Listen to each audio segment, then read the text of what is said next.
Okay, I'll call this meeting to order. Before we approve the agenda, we have a 3-minute delegation. In case you're interested, if you want to say something to council at the last minute, as long as you alert staff by noon of any day that council is meeting, as a 3-minute delegation. It's just a brief delegation to present an issue to council. And our 3-minute delegation this evening is from Nathan Bruce, a resident of Dewey Road. Nathan, are you here? Just come up to that microphone, Nathan, and I hope it's turned on. If you press the silver button, that should activate it. Yes. Test. The floor is yours. Go ahead. I feel like the appetizer, your worship. Let's do a buffet here. Yes, tonight I just wanted to attend to bring to light some information. My family has been working through a development proposal for a house on our lot of record for 40 years on 414 Dewey Road, just a few kilometers this way on the north side of Vardy Lake. And in working through that process, we've seen a few points that we'd like to bring forward to council and staff, and kind of work with that to improve things for ourselves, but also try and improve it for other ratepayers in the municipality.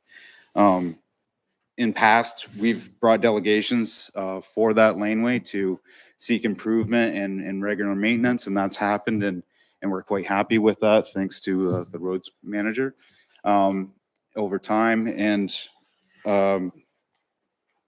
then more recently with the development proposal and building permit through Cindy and Jason, they've been helpful, but I have some points that I'd like to leave for the record for staff to note and take away. Which I've done that. I've provided you all with some paper documentation for that, and we'll go along with the minutes. Within that, I wish to have some clarity with respect to the site plan control that we're required to perform for our application or development, and that's regarding the seasonal nature of our road and how it's maintained, and whether we can apply or our actual, because of our zoning, we're exempt from that. And then further to that, I had an idea that I know our laneway will never ever get full maintenance according to full MMS class 1 to 5. We're not a county road. We're not a high-end township road. We recognize that. But we'd like to share some ideas to retain the maintenance level that we have, and potentially even look forward to improved maintenance over the winter season. And I've included some ideas for that are common among other rural municipalities that kind of take a modern approach to, working with the residents and also accommodating potentially future development and retained use of the property or the roadway by all the abutting landowners, so we can enjoy it throughout the year. So that's my brief synopsis. I have a 3-page paper there that's in front of you. I urge you to have a look over it. I'd answer any questions. Be grateful to hear back. I may come back for the subsequent meeting where I have a few extra minutes and would receive any questions that you have. So take away from that. Thanks very much, Nathan. Any quick questions for Nathan at this time? We don't have a lot of time to deal with this issue at the moment. This is just kind of a heads up. Move receipt. Do I have a seconder for that? Sherry, any further discussion? That's carried. How would you like to deal with this, Jason? Do you need direction from council for a report or a further and more elaborate discussion at some point? What would your preference be? Yeah, thank you, Reeve Wise. I think the direction, in my opinion, would be that we receive the delegation as well as the written submission from Mr. Bruce. We take that back, meet with Mr. Bruce as needed, specifically our Public Works Manager, and we'll report back at a future council meeting with the points raised within. Do you need a motion to that effect, or is that just strictly procedure at this point? If you can just add on to it. Yeah, would you include that in your motion then? Doug, is that fine with you, Sherry? Any objection from council? That's fine. Take that as your direction then. Thanks very much, Mr. Bruce. Thank you, Worship and Council. Appreciate it.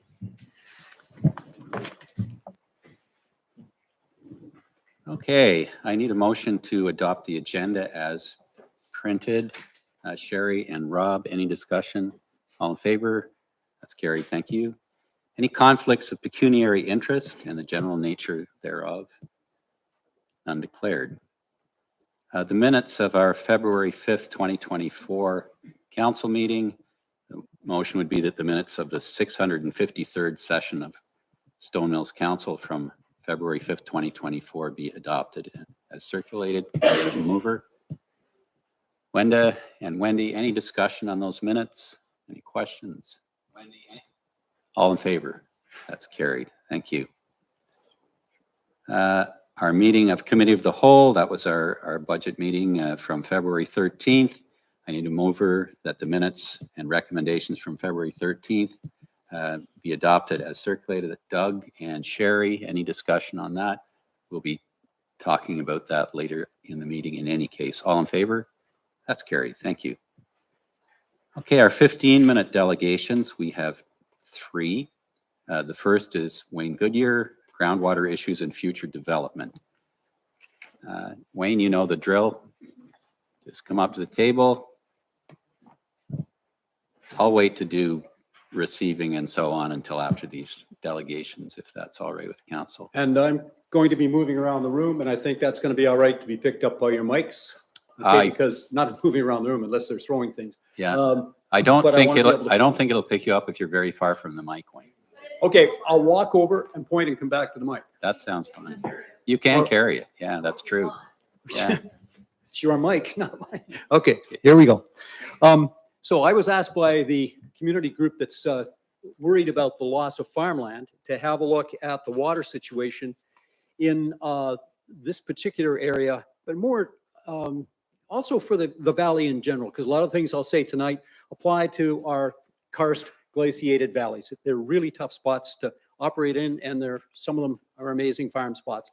So that opening page shows us a number of things. Those points that you see that look so irregular, those irregular points, I didn't know what they were either. So I went through more than 50 well reports because I have no life. And it turns out that what we're likely seeing there is that you've got a step valley. So there are places in the steps down the sides of the valley where water comes out. And those areas are what show as blue. And in places that are all blue, it just means you're getting fed. This recharge area is getting fed from rain snow, from surface flow, from upgrading, and from water from beneath, okay? Which is why it's so incredible as a farmland. All right, go to the next one. And so the only words you need to look at here is in the middle. It says no confining layer is present. For it to be this remarkable a recharge, a significant recharge, that means that you've got a lot of water going in. It's going through a lot of material that may clean it, clay and silt and overlays of soil and fractured rock. That can clean it so it gets down to where that aquifer is pretty darn clean and flows from there into your villages. That's why it's important here, because this may be the supplier for Camden East and for Newburgh, okay? So the key is not confined. Water can get from the top through to the bottom. Next one. And that's really tough to see. That's why I handed these out, so don't be shy to have a look. All right.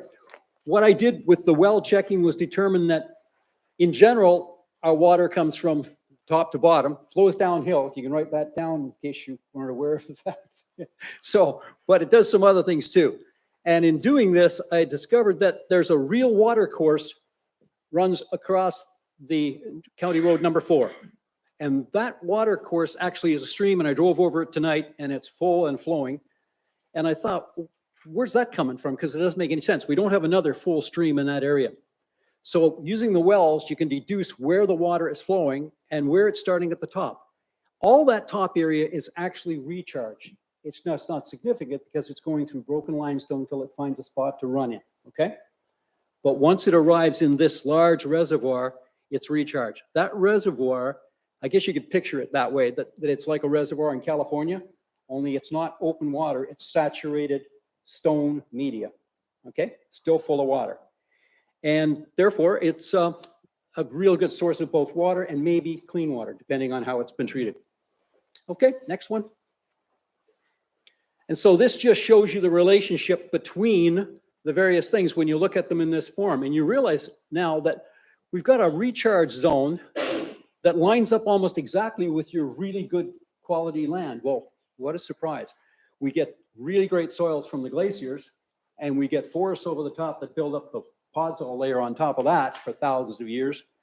And we've got this water coming from beneath. They're being irrigated from beneath. So that's why you've got this incredible farmland. How good is it? It's the best farmland in 1963 soil survey, the best farmland in Lennox and Addington. And that's saying something when you think about Sherman's Point and North and South Fred and those areas. It's the best. Okay, next one. So one of the things that, a little bit higher, maybe, thank you. These are faults that are a part of the limestone, and they may even go down into the granite. And those fault lines define a lot of what we have around here in terms of our river. This long run here, that's why our river runs in that straight line from Joe Lewis's farm on down, because there's a major fault. Get caused by tectonic plates moving, earthquakes, or just the huge ice, which was about a mile thick in this area, 120 tons per square foot. Don't know. But you got a major fault there, and that's a little transverse fault. Those are faults that go off right angles. You got another one at Yarker, and a transverse there, and that's why you have the Hogsback Falls at Yarker. River goes along, goes over the falls, and turns left. When you see that happen in rivers, that's because there's a fault that's moved the rock. Okay? So we're faulted. We're faulted there, we're faulted at Yarker. Okay, next one. Sorry, I'm away from the mic. All right, so my buddy and I, Steve Knowles, who did all these overlays for me, we took that fault line and made it the same scale, and then tried to see if it's going to line up at all. Stay over here. If it's going to line up with what the contours tell us. The contour lines tell you where you're the height of the land, okay? And contour lines that point up one after the other in a pointer like that, that means you have a stream. And it lines up exactly with that stream. So now we know why we have a stream that crosses the highway. It's a fault line. And that means a lot of things have changed. It's possibly deep and been silted in. So you have a surface stream, but you have groundwater down there, usually 25 to 30 meters, and it's following the same pattern. So it looks like we have groundwater movement and surface movement in that little valley. It's kind of crazy when you drive out of here and you're going north. When you drive from Camden East going north, you climb, and then you start to go up, and you go over a height, and then you go down into this little valley, and then you're back up again. And I've always wondered, why such a short, tight valley? Because of the fault. Okay, that's what caused it. Okay, next one. And this is an aerial, and it's neat to see the farmland and to see the greenness of the farmland, and to look not only at the Gallery's property, now Mr. Nyborg's property, but the property below it, and look at the tone of green. And this is incredible farmland. And if you took a marker and went along it, it lines up exactly with what we were looking at, where the blue recharge zone runs exactly across like that, and turns up here and goes through Tracy's property and Jason's property. Okay, so it is the reason that these fields get the extra jump over fields elsewhere that also have good soil but don't have that kind of irrigation from underneath. Okay, next one. So here's what starts to happen. This is a former environmental protection area, and it's not true anymore. The regulation was removed. The Ford government removed that protection for that because it's a wetland, and in actual fact, long ago, this wetland, probably the one that's here in this area, and as you drive along Robinson Road, you'll see the wetland either side. It probably extended down in here, and there was an attempt to ditch it and put in tiles and things. So now you'll even see trees and stuff along the former attempt. Whether the ditch works or not, I don't know. But you've got groundwater really close to the surface in the top part of the property. That's the first of these steps I talked to you about. Okay, the first one near the surface, it's feeding water. It's right there. Okay, next one, please. So, because I have no life, I'm trying to figure out why that happened, and this is what taught me that you got lots of variations, but the bottom two matter to us in a valley like this, in the valley of the Napanee River. And This one here matters because I think that's what we've got, at least in this area. We've got water coming out of those limestone in steps, and they're not close like this. It's the diagram that squashes them. Those can be hundreds of meters apart, but the water is leaving between the beds. If you get this kind of valley, which we also have in different areas you drive around here, that's a dry valley, where you go through the steps of the highway, goes down step, and you say, oh, there's going to be a stream or something in the bottom, and there's nothing. That's because that type of a valley, the water leaves, it goes back into the land. That's the flashing yellow light area in Yarmouth. You get the very edge has water heading down toward the river, but you go back 150, 200 meters, and the water's flowing south. Okay, I'll mention that in the very last slide again. Okay, so this is me measuring limestone, and it's a simple thing. I used to teach it to my kids when I was teaching grade 7 and 8 geography. And that is that if you measure the thickness of these bedding planes that are still together, and you find they're exactly the same, 17.5 inches both of them. This one's Curl Road North, where it was covered in soil. This is the south, where it's been exposed to the rain and the sunshine. So that's the same stone, but this one looks like, but it's under the acid effects of the soils. What's the point? They're the same thickness. So what? They used to go right across the valley. So we don't know if they tilted down a bit, okay? That's a syncline, or up a bit, and that's an anticline. It doesn't matter, because the glaciers came along and schmucked them and knocked the ceilings in, broke them off, which you can measure the sides, and you can do it all over the place. You can do it at the fall of the yard. Okay? So if we weren't complicated enough where the water's going, now you had the fact that the lid got collapsed. Okay? Next one. And this is what happens when you start trying to pump in a recharge zone. So the top of those two shows the recharge zone. The blue is not water, folks, okay? It's saturated limestone. It's fractured, saturated medium. But they show it in blue or you'd never be able to make sense of it. So that's what it looks like in a recharge zone. Well, why is there low salt in the top picture? Because the recharge water coming off the top is fresh. 5 minutes, thank you. All right? And as soon as you put wells in the second picture down, you begin changing that. You start pulling the low salt water up and the higher salt follows, and then the really high stuff that can ruin and get your well failed is in the bottom. And that's what can happen when you're dealing with a recharge zone. Things move up and down really well. Next. That's a well report. I guess you've all seen well reports. I've seen enough of them to never want to see another one again, but they tell you a great deal, and they're very important in terms of seeing if an area is going to be ready for development or what can be done with an area. They're really important. Next one. We have 3. I have been able to get 3 well reports on the former Galbraith property. And you can see the locations, a dot down at the bottom by that little elbow, and then 2 near the, 3/4 of the way up. What does it show? It shows that the groundwater at the top is very, very close to the surface. They hit, their found water was 10 feet down, and their final water was 7 feet down. So that's an area, and you can see where it is on the total plot. That's an area in which you would be careful because the water is very close to the surface, and you're running the risk if you try to dig a foundation, and you're also going to have to case your well really well because the water is very near the top. It's really vulnerable to whatever's falling on the land. If you're using manure or fertilizers or anything else, it's going to get into that water table because it's so shallow, so close. One to the left, the final water was down 30 feet. They found water at 17. What's that mean? It means your groundwater, your water table is sloping down to the west. And the bottom one, your final water is at 41 feet. It was found at 42. It's sloping toward the village. So like most areas, it's moving in 2 directions. Next one. Okay, and we're taking a look at the dump now because if I follow that stream up, I notice that the stream actually goes through the influence area for our dump. And so this is a 2015 picture, and it shows you that the quarry area, which is a part of the dump attenuation zone in another diagram, the quarry has got small trees, shrubs, soil, and hasn't been used in a very long time, 2015. At some point, it's been excavated because I've been in there and taken measurements on the surface. Okay, so that's 2015. Next one.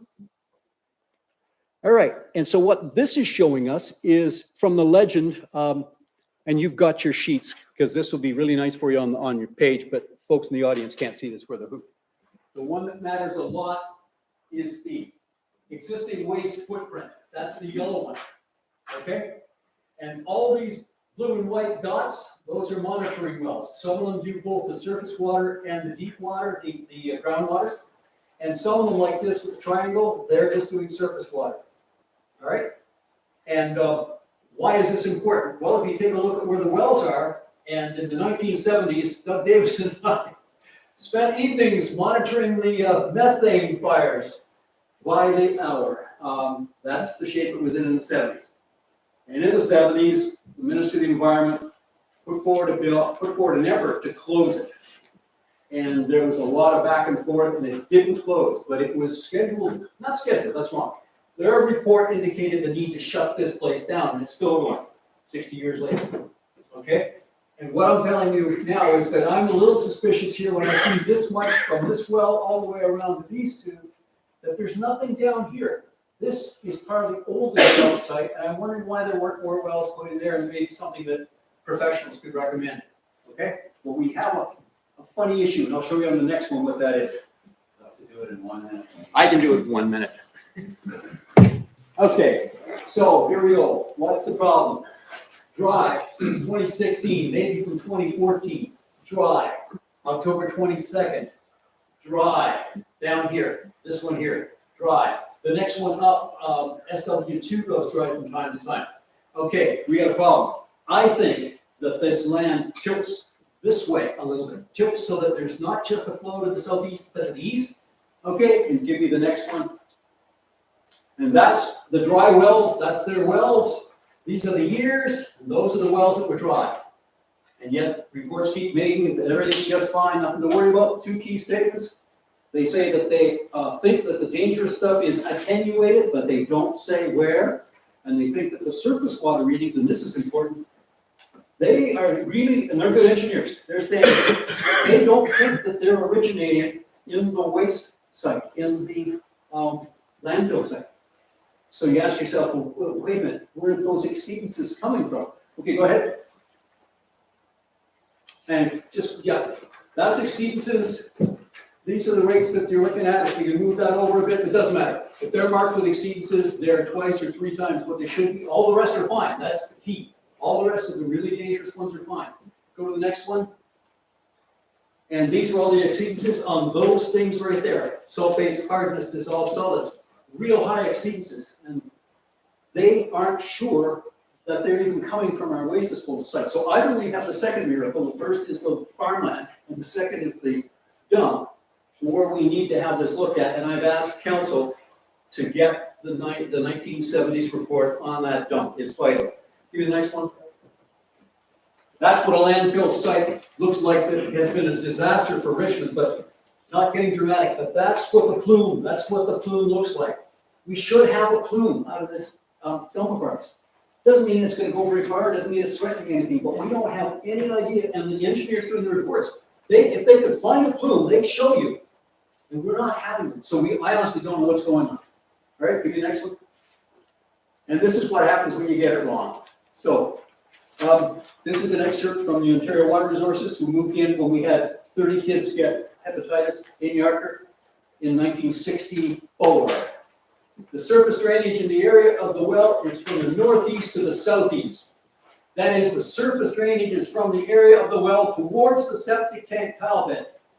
Well, that should be okay. However, the slope of the underlying rock in the area is the reverse of the surface slope. The contours and watercourse located would indicate that groundwater flow is from the east to the west. And that's what we have to be careful about when you're doing development or when you're trying to figure out where a well can go, where a septic system in this karst topography. Okay, the slope went one way on the ground, and the limestone is going the other way. That crazy little diagram I showed earlier explains how that can happen. Okay. Thanks, Wayne. John. Yeah, you only went 2 minutes over. That was pretty good. For me, that's bang on. Any questions or comments for Wayne at this point? Yeah, it's part of our agenda package for the evening. If you go online and find the meeting for tonight, it's all in there. Yeah. Yeah, this is not an open public meeting, by the way. I'll indulge you, but the only speakers tonight are the ones who are officially on the delegation. So any questions for Wayne or comments at this point? So Wayne, thanks for doing all that work, and it was very interesting. There was some things in there that I hadn't considered before. I'm wondering how you spent a good deal of the first part of your presentation talking about the groundwater recharge zone in the Camden East and in the River Valley area, and then you started talking about the dump site and sort of the lack of indicators in dry wells and so on. How are you connecting the two areas? Do you see a threat to the farmland at Camden East, or what's the connection here that you're trying to draw? Sure. Connection is that you've got a filtered top to a reservoir, and anything entering from the top just goes. It goes through that top medium to the bottom. So we want to know as much as we can about what's showing up at that recharge zone. What's coming from up gradient into the recharge zone. So we know that it's coming out of steps on the side. Pretty sure that's what's happening. Coming on the surface from the stream, and also coming through rain and snow. And so we want to find out what's in that. And my concern that takes it to the dump is that the stream and the groundwater actually go through the influence area of the dump and lead. If there's anything there, there may be nothing there, but we really need to have somebody take a look and get the 1970 study ordering closure. We got to know what their thinking was, because they don't do that lightly. And that's 1970s, was the Ministry of the Environment actually had really good engineers working for them. And a budget. And a budget, absolutely. Yes, they were well respected then. We've lost a lot of respect for science. Mm-hmm. So you've made that request of staff to... Yeah, and I am not going to do it, John. I played that game with the Board of Education, and they sent me a bill for $122,000, which I laughed at because it was a bluff to make me go away. And I think you remember those days. Mm-hmm. And so, no, you guys get it. You guys get it. You either got it in your own records, or you go to MOE and say, look, we got to have this, because we're thinking about developing houses and putting them in here. How are you doing that with the load that's going to increase on your dump? Because your last 2 years are averaging 3,000 bags a year, not 2,200, not 19. If that stays, that level, you got 10 years on your dump, not 15. So we got to get our ducks in a row here in terms of what's the dump doing? Do we need more? I can't tell you that. You got Melrose.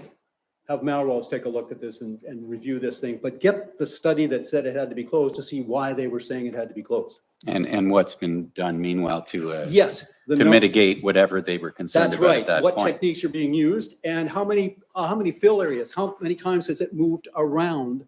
Because as I say, Doug and I worked in a fascinating setting. It was amazing.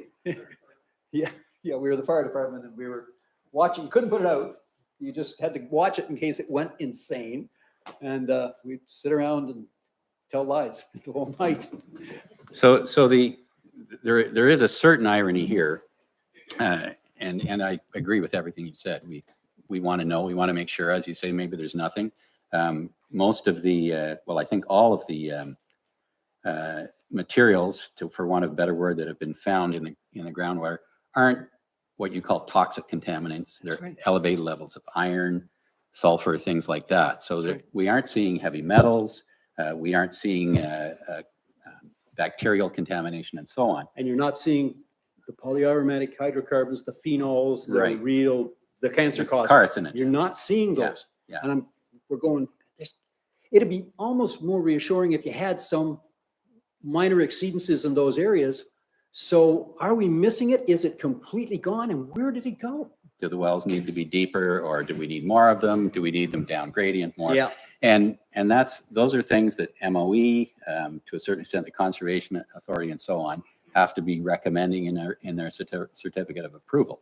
So there's some discussions to be had here with the relevant agencies. Yeah, I was surprised when I did the 17s and the 22s, and that there wasn't a recommendation for wells to the east side, because I'll bet you $20 that there's a component of movement to the east.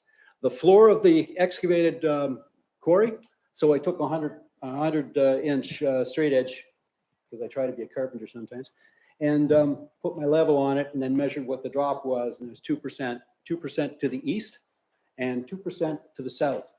And what the engineer said about the flows to the southeast, not the same statement. And if it is going that, and that's on really good, there's a base to that quarry that you could build a 10-story building on. It's incredibly solid stuff, really good bluestone. So it doesn't take the water in and it moves along it. So we got to find out, who knows? I'll be dead and gone, but if it's going east, it's going to the top waters of that creek. And maybe those swamps are just going to eat it, and that's perfect. But somebody got to test and tell us that that's the case. Okay, thanks, Wayne. Okay. Can I have a motion to receive Wayne's delegation? Rob and Krista Lee, all in favor? That's carried. Okay, our next delegation is Stephanie Brahotsky, provincial well legislation, and you've got a PowerPoint presentation as well, I believe. And I gotta warn you, I'm so sorry. He's an ex-drama teacher. I'm just a math teacher. This is gonna be so boring. That's the way to warm them up, kid. Thanks, Wayne. That was a great presentation. So as long as that red light's on, your mic is active. So the floor Can is you hear me yours. Go okay? ahead. All right. Got our first one up there. Okay, thanks, Jeff. Okay. Good evening, councillors and members of staff and public. Thanks for the opportunity to speak to you about wells tonight. And thanks to Mr. Goodyear for providing the background to the issues I'll be discussing. The 11 wells on 50 acres of farmland at the corner of Robinson Road and County Road for just north of Camden East. And it's a parcel of prime agricultural land that was owned by Mr. Galbraith until last year. Okay, slide number 2. In 2022, Andrew Wemp made a conditional offer on that land, and he drilled one well that came up very salty. Mr. Wemp withdrew his offer to purchase the land and had the well properly decommissioned, which is abandoning a well, actually. In the summer of 2022, a company, 1652703 Ontario Incorporated, owned by Teo and Emil Nyberg, then contracted chalk well drilling to construct 10 wells on the Galbraith field. These wells were drilled from September 2022 throughout the winter until sometime in March 2023. Later, on May 17th of 2023, the Nyberg's company bought the land. On June the 12th, they submitted an application for consent to sever the land into multiple lots for development. Next slide, please. Okay, skip that one, go to, thanks, Jeff. Okay, there's substantial legislation concerning water protection in Ontario. Much of it was enacted in the wake of the Walkerton tragedy in 2000. Regulation 903 of the Water Resources Act, called the Wells Regulation, governs the licensing of well drilling contractors, the construction and maintenance of the wells, and the recording of well data.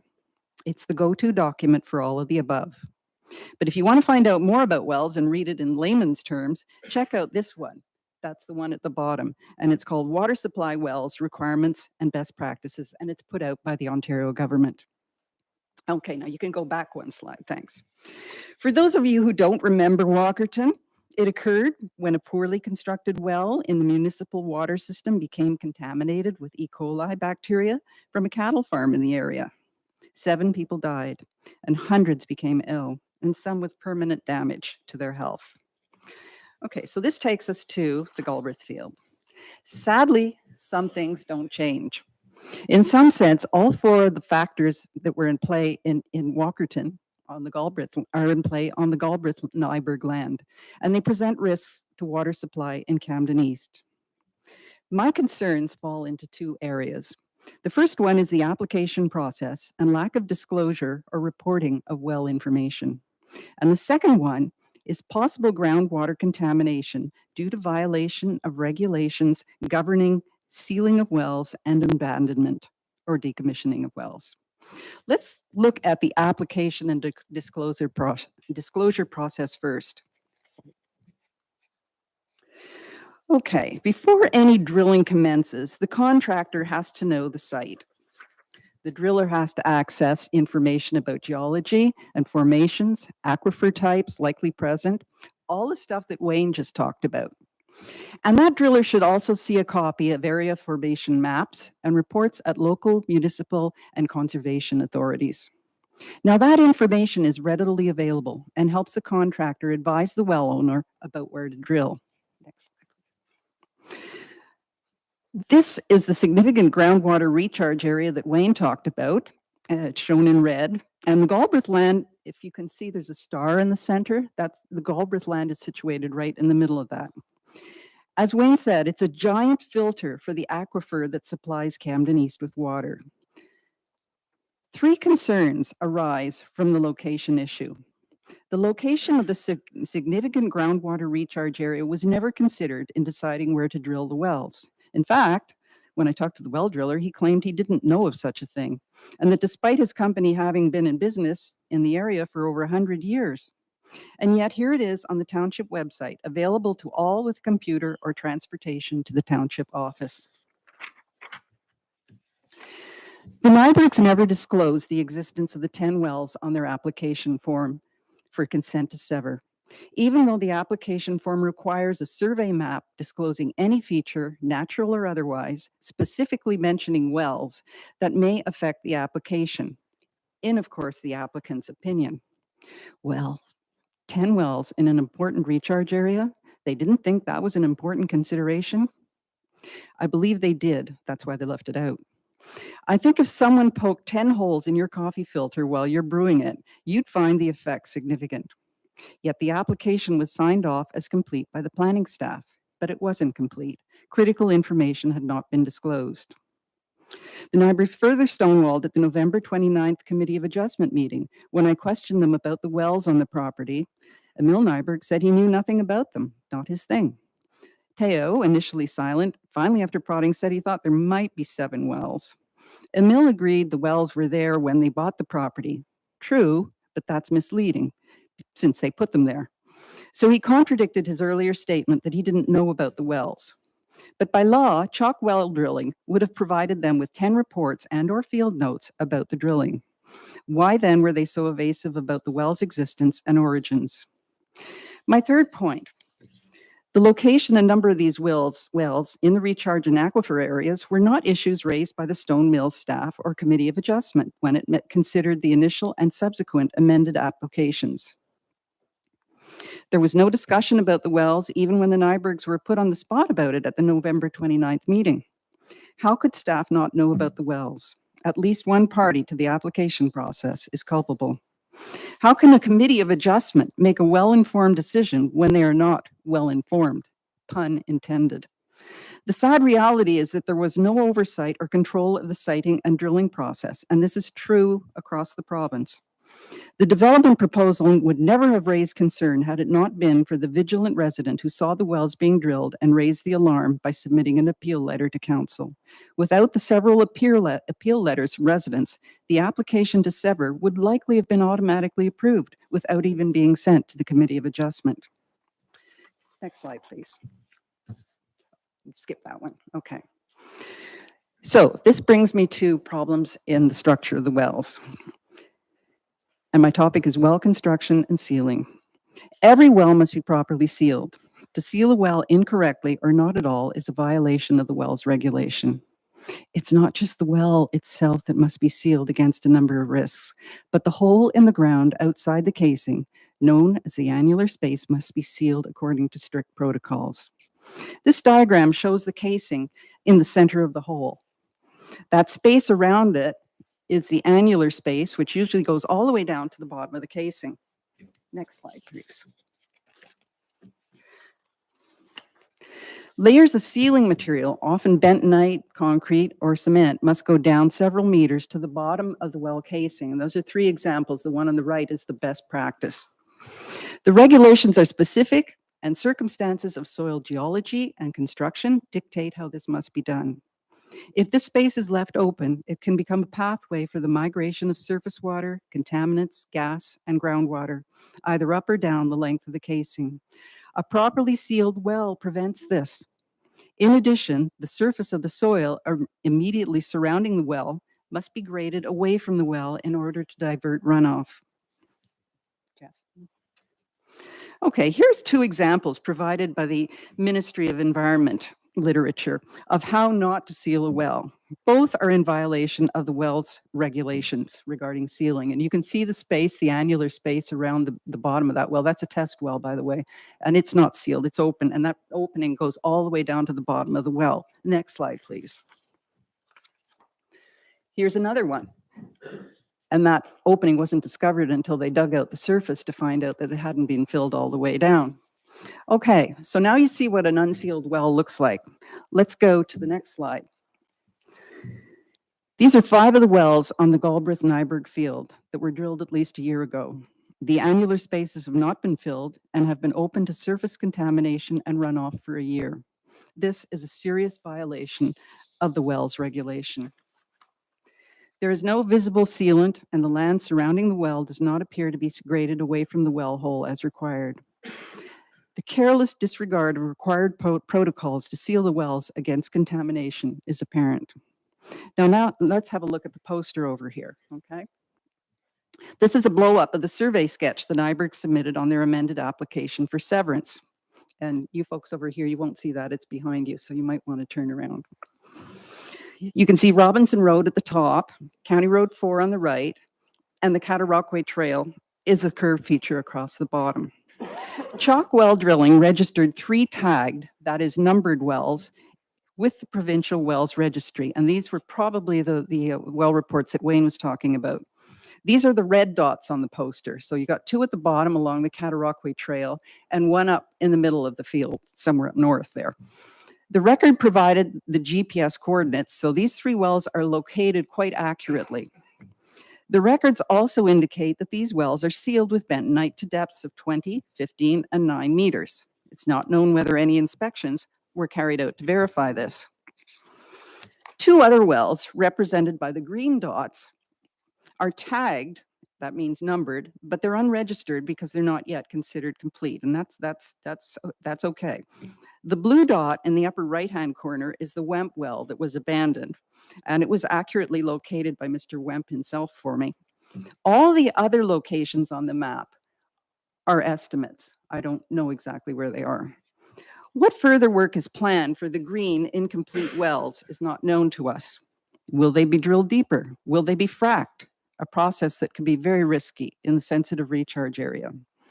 Are additional wells to be drilled to provide a water source for each of the 6 lots and retain parcel C to service all the severances as required, meaning more incursions into a complex geology and vulnerable recharge area and aquifer. The owners are not sharing their plans with us, but we do know from annotated sketches submitted to the township that a ZBA is being considered. I don't know what that is for parcel C. Perhaps we can ask the staff or council members here if it means a possible zoning change in the works. This brings us to the most grievous violation of the wells regulation, the improper abandoning of the remaining 5 wells. Let's take a look at those remaining 5 blue dots up on the poster. These are the Nyberg wells that were to be abandoned. And I want to make 3 things clear from the beginning. Abandoning does not mean just walking away from an unusable well. It means decommissioning a well by a prescribed and very involved procedure, which will be outlined shortly. Secondly, it's not the responsibility of the driller to abandon the well.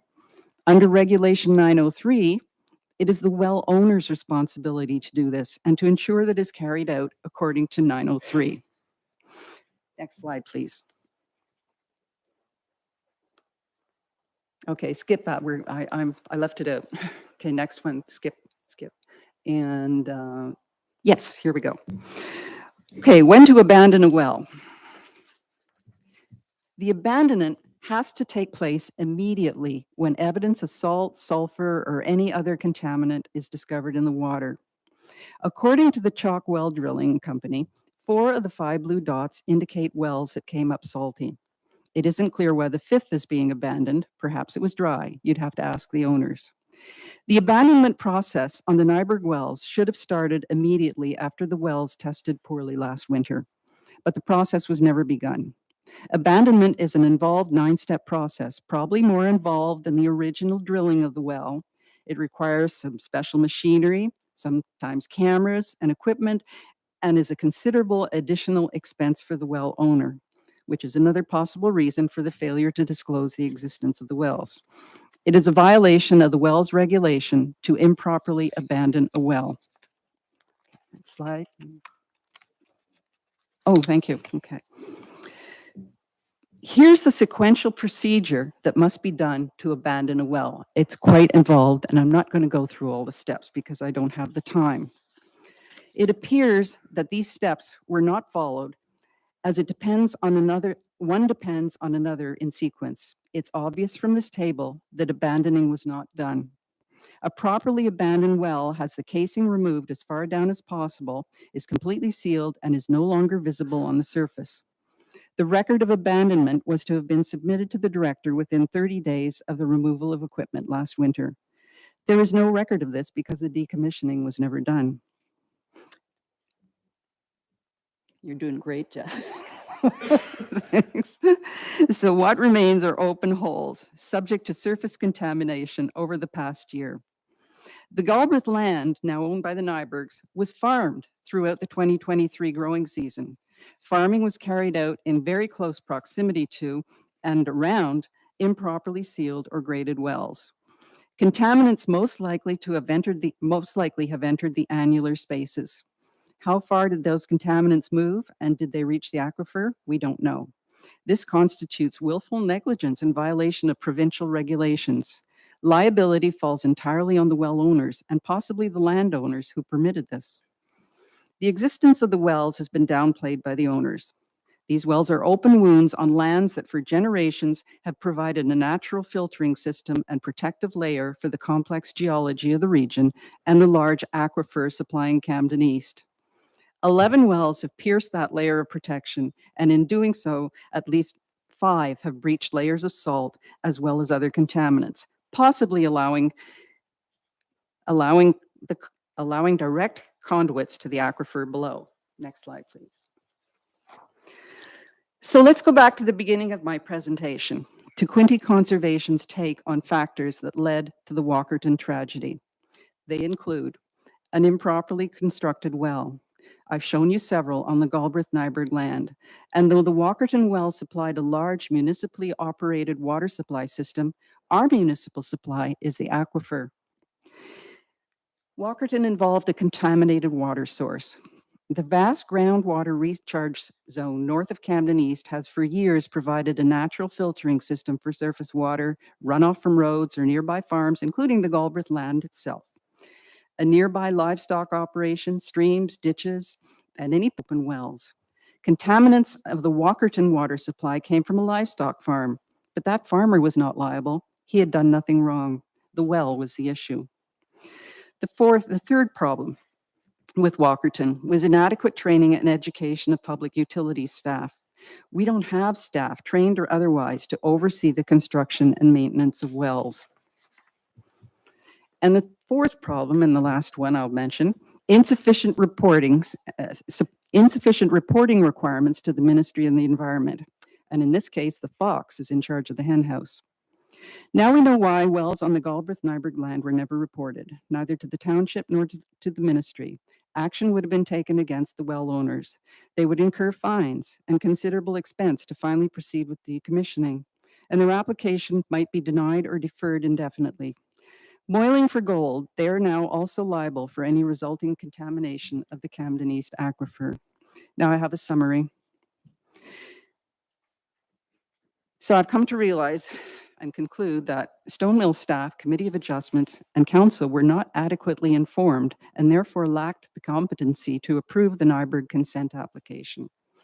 The applicants had held back important required information from the sworn application. The Committee of Adjustment was not aware of omissions in the application. The applicants are in multiple violations of regulations concerning procedures for proper sealing of wells, procedures for abandonment of wells, the grading of wells immediately around the installation, and the reporting of well records. The applicants have allowed the continuation of farming operations around unsealed wells, almost certainly risking contamination of the wells and possibly the aquifer beneath. The applicants have shown a lack of concern for the safety of the local water supply and a complete disregard for laws governing water safety and application procedures. So I have a few recommendations to end with. The application for consent to sever the Robinson Road property should be rejected on the basis of the above omissions and violations and lack of good faith on the part of the applicants. Secondly, the council should inform the ministry, the local health inspector, and any other appropriate governing bodies of these violations which place the Camden East water supply at risk. Thirdly, unregistered wells on the Robinson Road property should be immediately and properly sealed or abandoned under the supervision of a qualified person at the owner's expense. 4, records for all the wells on the Galbraith-Nyberg field must be submitted to the appropriate authorities, including the Ministry of the Environment and Climate Change. 5, local wells should be tested for possible contamination at various times during the ensuing months. 6, in cases of multiple severances, a site inspection should be performed by an appropriate body to confirm the accuracy of information supplied. And 7, there's a need for oversight of well drilling and abandonment procedures everywhere, and particularly in this county. And the 8th and last one, disclosure on consent applications of locations of relevant features of a subject property should be mandatory and not at the applicant's discretion. Thank you. Thank you, Stephanie. Any questions or comments on Stephanie's presentation? Yes, Priscilla, go ahead. Just more a question for Jason, because I'm not as familiar with the application. Thank you for your presentation. Can you just confirm whether or not the application included these additional wells that are contained in this presentation or not? Yeah, thank you, Reeve Weiss. Or is that? The sketch that we're pointing at on the wall was considered by the Committee of Adjustment on the November 29th Committee of Adjustment meeting. The applications for consent were considered and lot addition for lot creation, but wells were a component of conditional approval or provisional approval, if you will. So final approval would have the applicant confirm that well testing is provided to the satisfaction of the township, to the Ministry of Environment and the peer reviewer. So well installation, which is not regulated by the municipality, rather than MEC, Ministry of Environment, Conservation and Parks, was not a key consideration at time of those applications that were considered by the Committee of Adjustment. May I comment on that? I'll just go around the table first. Sorry. Yeah, was there anyone else on council? Yes, go ahead then. Okay. Wenda, sorry, Wenda has a question. Yeah, Linda. Just curious, you have some really great pictures here. And I just want to go back to the pictures of the wells that are unsealed annular spaces. How did you get those pictures? I went over there and took those pictures. You trespassed? I did. And if you want me to blow this thing wide open in the newspapers and so on, you'll make me into another Aaron Brockovich. Okay, just curious. Right. You wanted to comment on Yeah, I just wanted to say that this was not part of the, this would not necessarily part of the provisional approval. This was supposed to be part of the original submission. You have to acknowledge that the wells are there when you make your original submission, and you actually signed off that the application was complete. So they should have been there. I mean, this wasn't something we were going to go out and discover later. It was there when the application was made and should have been noted. Yes, go ahead, Amanda. Just one other question, Stephanie. You had some recommendations. I think there were 8. I didn't. I write fast, but I didn't. have a copy for you. Thank you. Would you mind sharing? Yeah, that with absolutely. council? I'll pass And it I out. missed the last one, number 8.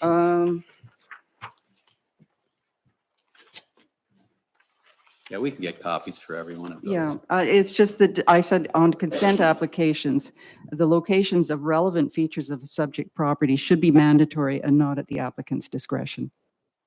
Thank you. Anyone else have a comment or question at this point? So thank you for that presentation. It was very thorough. It's always good to be reminded of well safety. I used to teach a workshop called Well Aware that for new landowners that went over all the provisions for drilling a well and abandoning a well. You're quite right, is a legal term to properly abandon a well. And you've raised some points that should be addressed in the case of these specific wells. It does beg the larger question, though, and this is not to throw shade at your presentation at all, but we're dealing with a significant water recharge area, as Wayne elaborated on in his presentation. Poorly constructed wells are not the only route to an aquifer. The soil itself is a route to an aquifer. And in fact, in this Napanee Valley recharge area, we already have an example where improper application of manure and fertilizers have led to contamination of wells in Newburgh with elevated nitrate levels. And that wasn't deliberate on the part of the farmers. They simply didn't realize that this situation was arising. For years, the farm was required to supply drinking water to the homes that were affected. And that situation is starting to resolve itself. We had a zoning application in which a hydrogeological study was done early at a meeting this evening, and no nitrate contamination was revealed in that well, and it's in that general area of Newburgh. So those situations do resolve over time if there's no recontamination. But the irony of the situation here is the original concern we've been presented with, which I completely share, which is the division of farmland and the loss of farmland to development, is also the same farmland that we're concerned about in terms of groundwater contamination. So the irony is, should it be farmed at all? Should there be development on it at all? Should it simply be forest? Because it is so vital a recharge area. These are sort of the larger questions that present themselves to my mind. There's really more than one issue at play here. There's a lot of intersection and complication. So as we study this issue and try to come up with a reasonable approach to development or not on farmland, we also have to think of the water contamination issues that go along not just with development and with dumps, but with farming itself in sensitive areas. It's a big ball of yarn. So with that, I will ask for. May I just make yes, one go comment? ahead. Yeah. Yes. Yeah, and I fully agree. And honestly, with the people we've been talking with on our committee, our representative committee here, is that, that has been a concern too. And I'm not letting any farmers off the hook because they have to go along with best practices. And those are other concerns that have to be addressed. I agree with you. My task here was just to address some particular and very direct concerns at the moment. So, but yes, your point is well taken. Thank you. Can I get a motion to receive Stephanie's delegation, Wenda and Crystal Lee? Any further discussion? All in favor? That's carried. Thank you. Thanks very much. Thanks. And our final delegation for the evening is from John Neisman, Enterprise Community Charity Events Enhancing Kitchen at Enterprise Hall. John? Yes. Yeah, just come up to the microphone. As long as the red light's on, it's active and the floor is yours. You have 15 minutes if you need it, starting at 7:29. I have a handout, make it easier to Sure, follow along. pass it around. I can Yeah. walk around. Yeah, you bet. Thank you.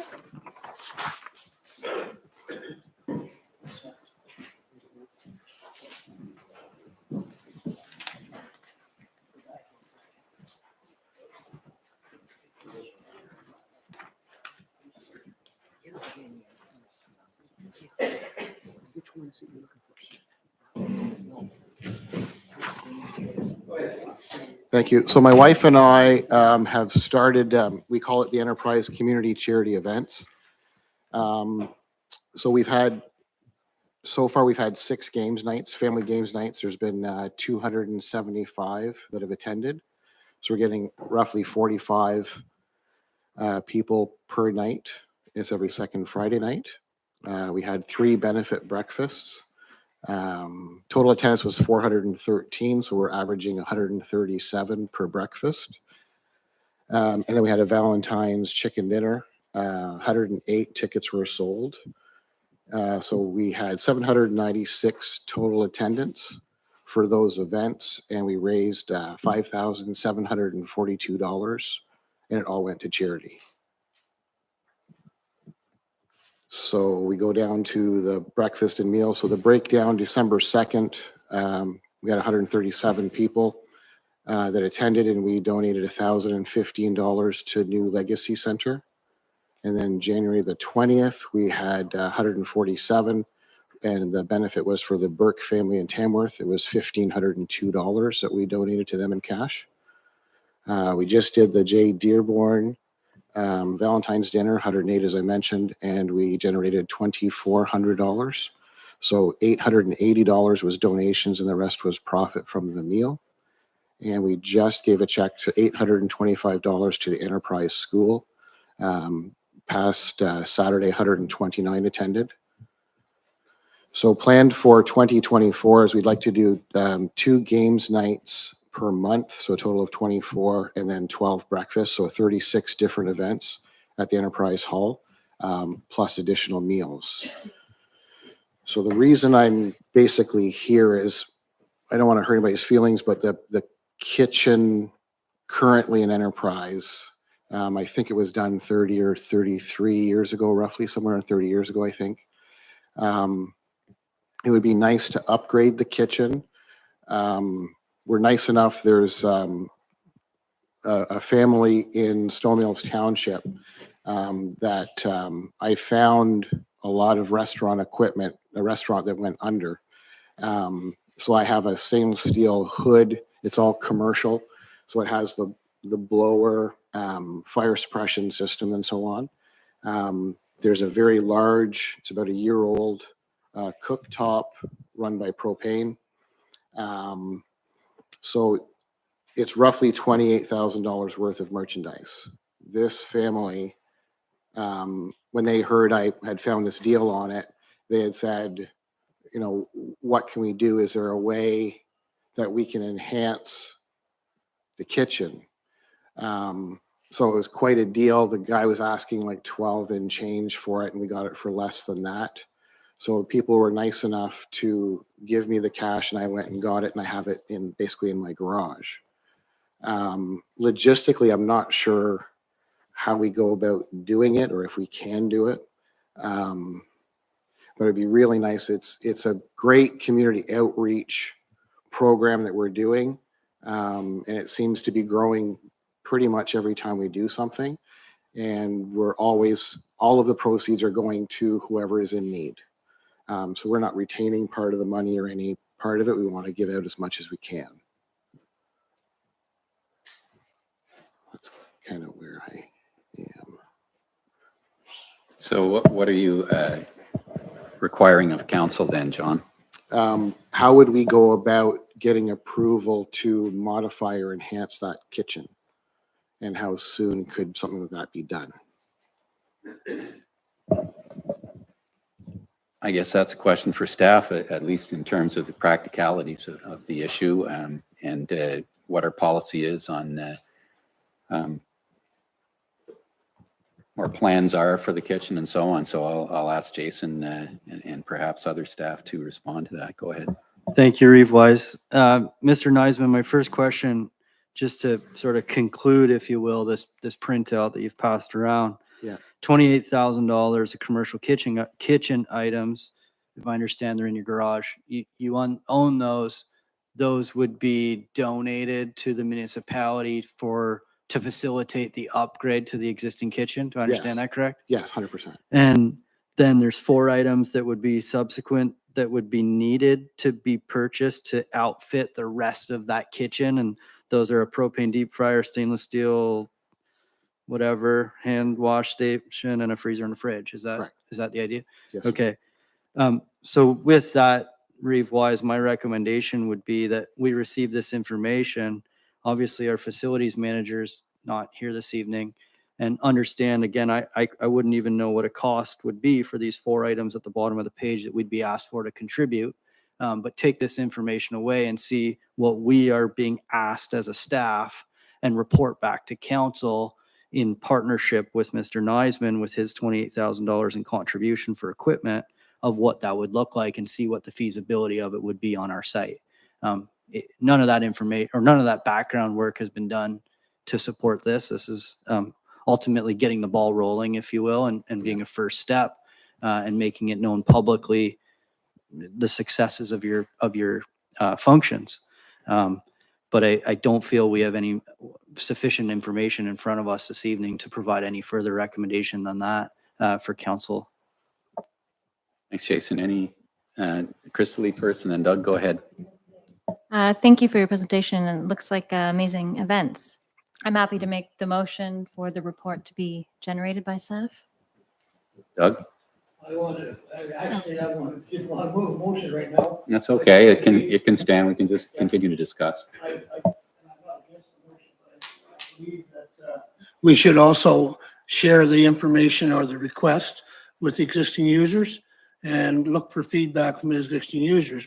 Whatever we do, it has to be functional for everybody. So I think existing users need to be notified of the intent.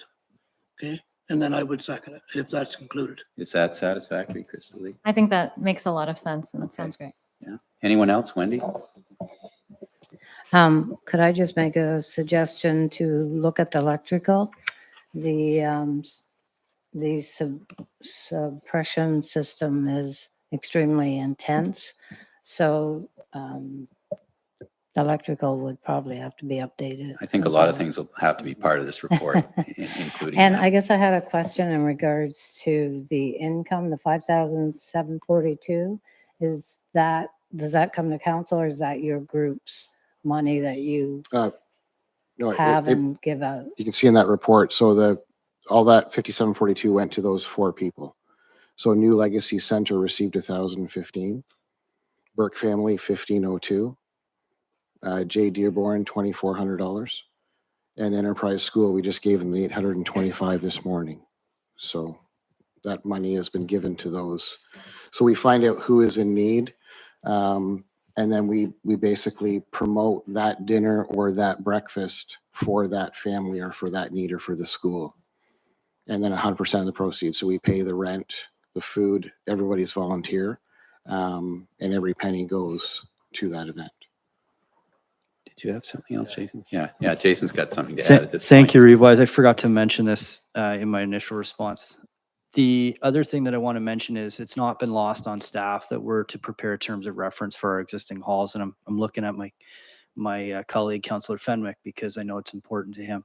Our CBO and facilities manager has been reminded of that to get onto it before busy building season comes. So I see this as being a consideration of that work as well. So understanding what we have from an asset point of view, what we offer through the rental. Obviously, if this were to be considered, it would significantly change the user's abilities in that hall. So I see that report being parallel with the term of reference that is being worked on currently within our staffing complement. So it ties in with what we're doing already. Go ahead, Wendy. Yes, through you, Reeve-Wise, I just wanted to say thank you very much, sir, for coming forward with this. It's really nice to see something like this. You know, I mean, we all do these little things from day to day to help other people, but when you see it down on paper like that, and I know these 4 places where this money has gone, and that's really, really incredible. You and your group should be, give yourself a good slap on the back and say, well done. Thank you for bringing this forward. And I hope we can come up with something that works for everybody. Thank you. Anything else, John? Who are the existing users that we were referring to? Check with who else are we? That I can't tell you. Staff can let you know. Fire department. Lions? Yeah. Yeah, because there's obviously more benefits. So whenever you're renting that building out, if you've got a commercial type kitchen, it just opens more. It's more attractive. Absolutely, Yeah. for sure. Yeah. So and then you could cater. So if you had a volunteer group, Lions or whoever, they could, do the same thing we're doing. They could cater to that, whatever that is. There was people that were asking about pickleball. So if there was food and refreshments there, you could pickleball. That it could be an easy transformation. And dart, there's a dart league or dart people that were interested too. So having a bar and licensed through the fire department and a canteen type, it'll be a big benefit for that building for sure, I think. Okay, Yeah. thank you, John. Thank We have a motion on the floor to receive this with further direction to staff. Any further discussion? Yes, read it. Yeah. Okay, I'll just read the motion as I interpreted it from the comments. Moved by Councillor Woodcock that the delegation be received and that staff be directed to notify other user groups about the proposal, and further that staff look into feasibility of the proposal by Mr. Neisman and bring a staff report back to council, seconded by Deputy Reeve Davison. Does that capture your intent? Yeah. Satisfied with that, Doug? All in favor? It's carried. Thank you. Thank you, John. Thank you.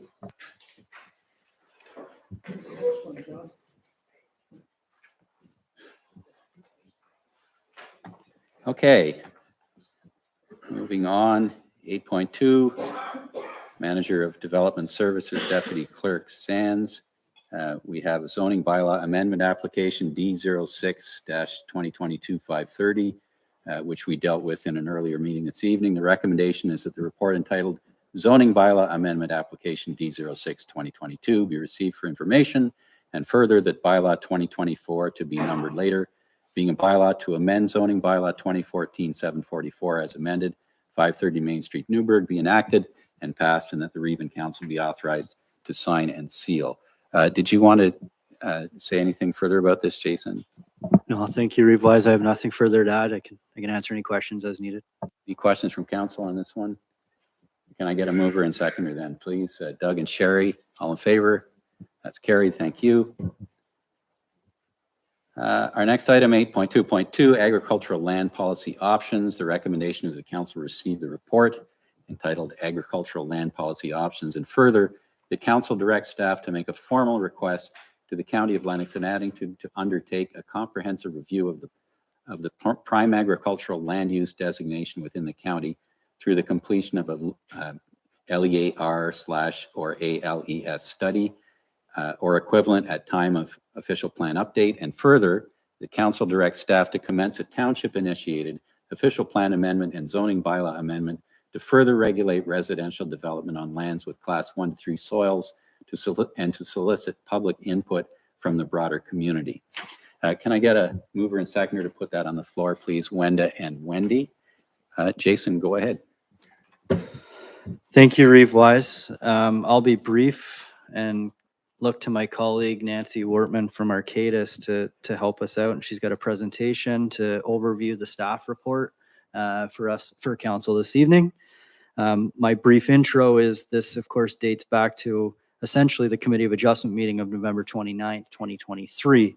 At that meeting, we had several members of the community that raised concern. Shortly thereafter, on the December 11th, 2023 council meeting, staff was directed to look at implementing a policy regime that would be applicable to class 1, 2, and 3 soils within our community. From that December 11th direction of council, staff have worked very expediently with our colleagues at arm's length at Arcadis, formerly IBI Group, and we're here before you this evening with a recommendation, as you've already noted. The first component, of course, is to make that formal request for a LEAR study or an agricultural land evaluation systems assessment with the County of Lennox and Addington, because that is ultimately the foundation to establishing that policy hierarchy in our jurisdiction, from the province to the county to the municipality. And secondly, we want and recommend that we can do better with what we have in place currently.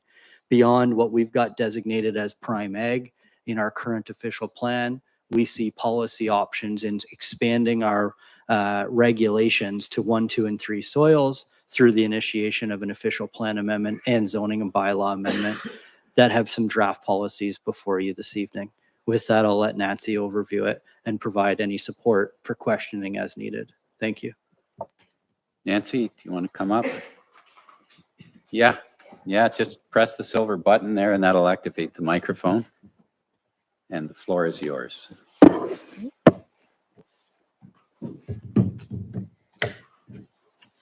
Good evening, council and members of the public. Thank you for the introduction, Jason. I'll reintroduce myself. My name is Nancy Wortman. I'm a registered professional planner with Arcadis, and we're currently providing interim planning support services to the township while Jason is fulfilling the role as acting CAO. I will just jump right in. I'm used to clicking my own presentation. So Jason gave a brief overview, but I understand there's concern from council about the number of severances occurring on lands used for agricultural purposes, and specifically class 1 to 3 lands. I was able to be here at the last council meeting when the other 3 delegations presented, and then Jason had brought me up to speed on some of the severance applications and discussion surrounding that. So as Jason mentioned, council directed staff to conduct a policy review and look at some regulatory options respecting regulation on the development of these lands, which is what I have done, and that is summarized in the report provided to council. So I will, in my presentation, briefly go over everything covered in the report and then can answer questions with Jason at the end. So to briefly summarize, the report touched on the methodology used to determine prime agricultural lands. And you'll note that's in italics. It's a defined term by the province. And by the end of this presentation, you'll be sufficiently sick of hearing the word prime agricultural lands as defined by the province. I'll talk a bit about the interim control bylaw, as I understand there was interest from council in possibly using that as a tool. Then speak to options to update the township's mapping in the official plan, followed by some policy recommendations for council to consider, as well as some potential implications of these recommendations that I would like to run through with you. So the provincial policy statement, which is the overarching policy document that guides planning within the province, requires that prime agricultural areas be protected and designated for long-term use for agriculture. The definition that we refer to, which the lower tier municipality as well as the upper tier municipality, the county, their official plans must also use this definition. So I'll just read it out for everyone's benefit. Prime agricultural areas are defined in the PPS as areas where prime agricultural lands predominate. This includes areas of prime agricultural lands and associated Canada Land Inventory Class 4 through 7 lands, and additional areas where there is a local concentration of farms which exhibit characteristics of ongoing agriculture. The second part of the definition then speaks to how prime agricultural lands are sort of studied and assessed. And it says these areas may be identified by OMAFRA, or the Ontario Ministry of Agriculture and Food, using guidelines developed by the province as amended from time to time. A prime agricultural area may also be identified through an alternative agricultural land evaluation system approved by the province. So I'll just jump right into sort of, again, this defined term that I refer to as prime agricultural areas versus rural areas. So I generalize by saying in southwestern Ontario, where prime agricultural lands predominate, a study may not be required in order to designate the lands as prime ag because it's clearly evident. The example given by OMAFRA is the image on the screen on the left-hand side. Again, sort of in southwestern Ontario, you'd have the hamlet, and then everything beyond that would be considered prime ag because it's just farm upon farm farm type situation. However, in Eastern Ontario, it is common for municipal official plans to have both prime agricultural areas and rural designations due to a broader mix of agricultural uses, lower capability lands, and non-agricultural uses. So the image on your screen to the right shows what the province would consider rural land uses.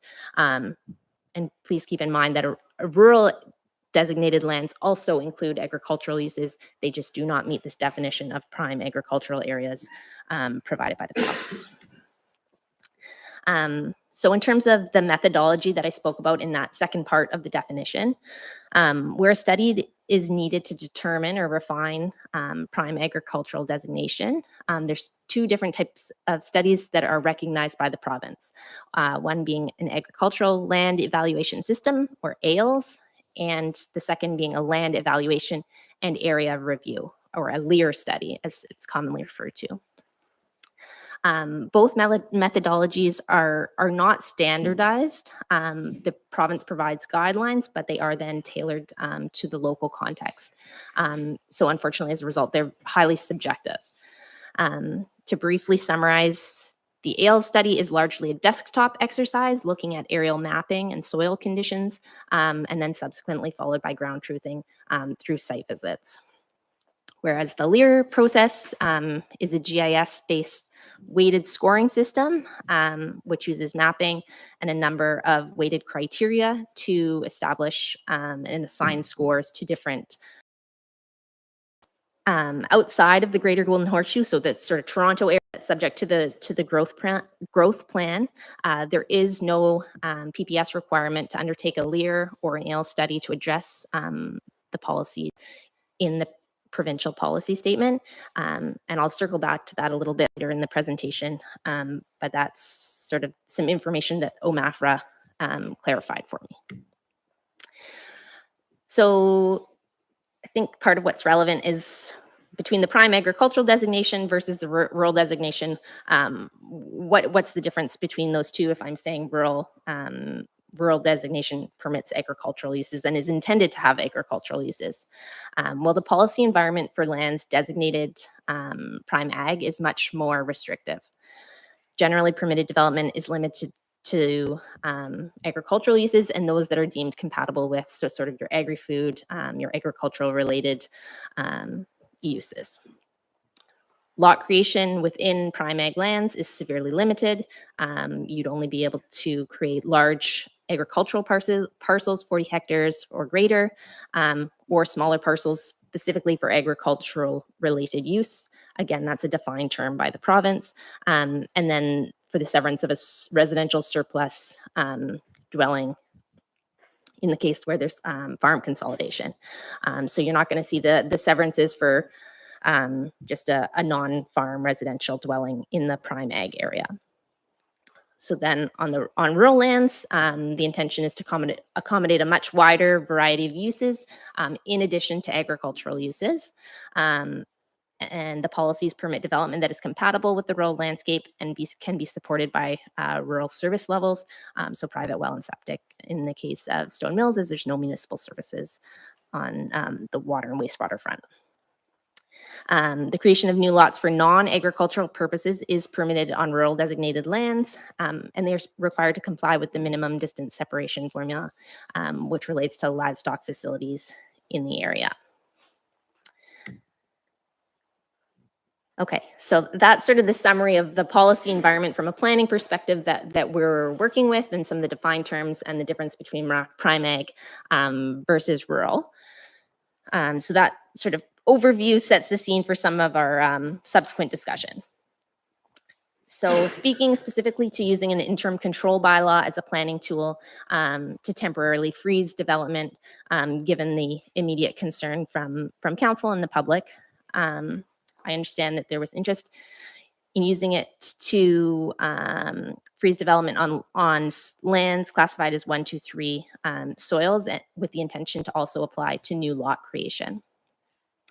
So there's a couple issues that we've run into with that. First of all, case law has demonstrated that an interim control bylaw cannot be used to prohibit the subdivision of land. So it could not be used in the interim to prevent lot creation. That being said, the lots could be created, but there would then be no development permitted on them in term, while the 2-year period of an interim control bylaw carried on. Then the second piece that we're faced with is that Section 38 of the Planning Act prohibits an interim control bylaw from being passed for a period of 3 years after an interim control bylaw ceases to be in effect. So if you recall, the township used an interim control bylaw to prohibit the cultivation of cannabis when that was an issue of concern. So based on the timing of when the new, zoning came into effect and the former interim control bylaw ceased to exist, a new interim control bylaw cannot be passed until the 11th of July, 2025. So I know that's a lot of what council can't do, but as Jason mentioned, we do think there's some things that council can do. And the first relates to the mapping of prime agricultural and rural lands within the township official plan. I know council had requested that an OMAFRA representative attend the meeting tonight, and I was able to get in contact with a representative from OMAFRA, but they were not able to attend. But I was able to pick their brain a bit on the situation that we're facing here in the township. And they certainly did encourage that the township look at the mapping, and their preference would be for that to take place at a county-wide level. The county is undertaking a 5-year OP update, and generally in advance of an OP update, if a municipality or if a upper tier municipality was going to be undertaking an agricultural review, they would kind of initiate that process generally a year or two before the 5-year OP update, and then implement it through the 5-year OP update. I mean, the county is in their process already, but I don't think there's any reason why it can't be requested that the counties start to look at that.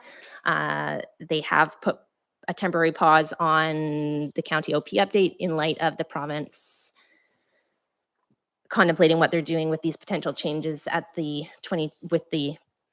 proposed 2023 PPS, or I guess it now becomes the 2024 PPS. So there have been a lot of policy changes at the provincial level that then has in turn kind of had the county put a pause on it.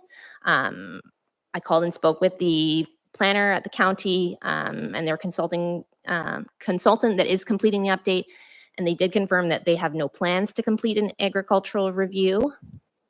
And in speaking with OMAFRA, I understand that there is no policy tool to require the county to complete the review. But as I mentioned, there's nothing that prevents the township from requesting that the county undertake a county-wide review of prime agricultural lands. And at the end of the day, I know as a lower tier municipality, some of the members of council are then in turn on county council, so can bring that forward as a request for them to consider and present to staff to see if it's a feasible option. In the event that it cannot be completed at a county level, the township could undertake it at a township-wide level. However, time and cost is extensive. I was able to speak with a planner at the town of Mississippi Mills, as they are currently undertaking a LEAR study, which is one of the approved studies. So I was looking to pick their brain to see how their process was going. And again, it was one of those situations where they thought it would take a year, have everything in place. 2 years later, it is not in place. It's currently going to the approval authority, Lanark County. So it would be a similar situation to the township of Stone Mills. But it has just taken a lot longer and cost a lot more money than they anticipated. And they anticipate that it will be subject to appeal because it is highly subjective. So on that front, our recommendation would be that the township request the county complete the review. But I do just want to temper expectations and say that the review is unlikely to see a large extent of lands designated as prime ag as per the PPS definition. Generally, the sort of threshold is 250 hectares of land. It's kind of what they want to see. So there certainly are some areas that could, if you're doing these studies and you're using a set of local criteria, could be designated. But again, just want to sort of temper up expectations that every agricultural parcel you see in the township is not suddenly going to be designated prime ag as a result of this study being completed. So that kind of covers the mapping piece and our options there. And then we can jump over to the policy piece, or things that can be completed within the official plan. And that's where we think through a township initiated OPA or official plan amendment process that we can make some policy changes that can address some of the concerns. It was attached in the report, but there is a draft bylaw. Again, township would have to initiate the public process, but there is a draft bylaw to consider what types of policies could come out of this process. And our general thinking was that we could create a site-specific policy area to apply to those lands identified as class 1 to 3 soils that are not designated prime ag. Lands within this overlay would then be subject to an additional set of policy criteria to include greater direction and lot creation in these areas. I know at a staff level, sometimes, yes, you can give feedback to people when they bring in their application and you're trying to help them reconfigure the lot, but without sort of the policy in place to have the teeth to say, no, you really need to do your lot here, or you need to shrink your lot down to a different size. Without those policies in place, staff are kind of just left to provide guidance. So the policies that we were specifically thinking of would be requirements to limit lot size to be no larger than needed. Excuse me. Consideration for other more suitable locations on the same lot, meaning perhaps someone wants to create a lot kind of down the middle, that there'd be opportunity to guide them. No, we'd support something over on the side only. There could also be a requirement for an agricultural impact assessment to demonstrate compatibility where warranted, because the rural policies speak a lot to compatibility with rural landscape. And then requirements for mitigation measures to be implemented through zoning. So maybe that looks like an increased lot frontage or setback, and those would be implemented through site-specific zoning. At the policy level, because it's in the official plan, it would not impact existing lots of records. So that's sort of the second piece of the puzzle, which I think, yes, I'll flip over to the zoning. So yes, at the policy level, nothing we can really do with existing lots of record, but certainly regarding lot creation, there's some policy options there. But then on the zoning changes front, again, the township would need to initiate a zoning bylaw amendment